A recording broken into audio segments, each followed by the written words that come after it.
in that sense, a lot of my introduction to science was via textbooks and books that I could find in the library that is there for kids in the neighborhood. Yeah, So I mean, I yeah, so that actually, was I mean, Jatan, I remember you telling me about the library, and that's such an interesting space because a lot of times, young children are exposed to books in their local libraries.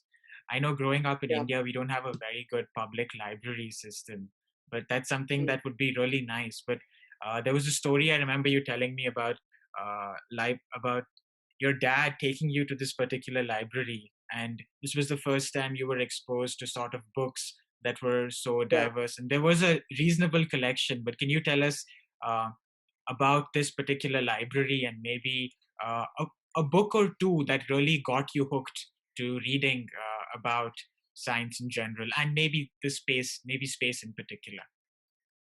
Right. So, okay. So the library story goes something like this. After I got intrigued about the universe from reading the textbook, I was not sure where to find more information. Mhm. And the thought that my school has a library did not occur to me, to be very honest. Uh, and so I was just trying to tell dad, I just like this very much, and what should I do? Like, I want to learn more about this. And he told me to just take a bicycle ride around my neighborhood, just go a kilometer or two and just look for libraries that are there in the neighborhood. And so I looked for them and I got a couple of them, but only one of them was, uh, fancy and had a good collection of books. And to top it off, to put cherry on the top, it was called Planet Kids. And so it was a library for kids and of of school, yeah, for schools, mostly high schools and middle school, and the just and for kids who are just starting school.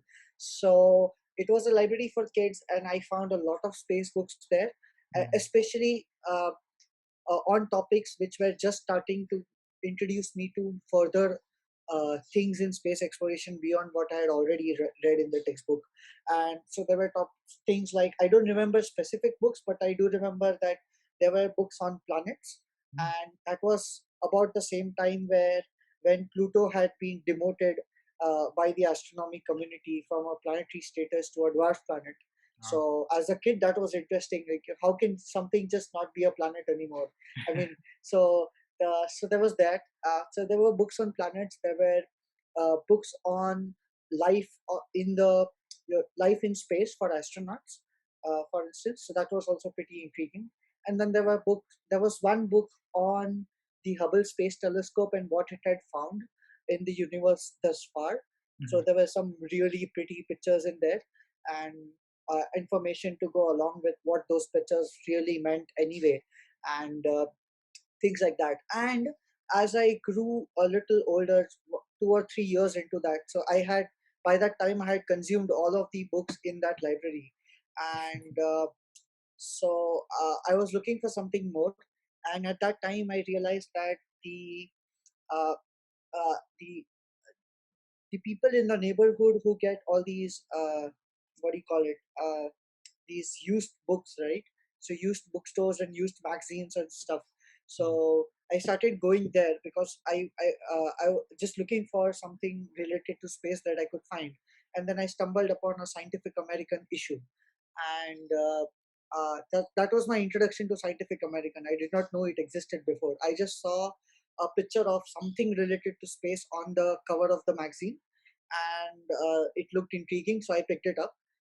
And the level of detail in which Scientific American goes into, obviously, is incredible. And so this was the time when I had just entered high school, or junior college as people in India refer to it. uh, so I just read some of those stories and it blew my mind. So the next thing I started to do was look up more magazines of Scientific American in these used stores, because they were cheaper than the actual copy. Mhm. And so I just started reading more of them, and then that cycle began basically.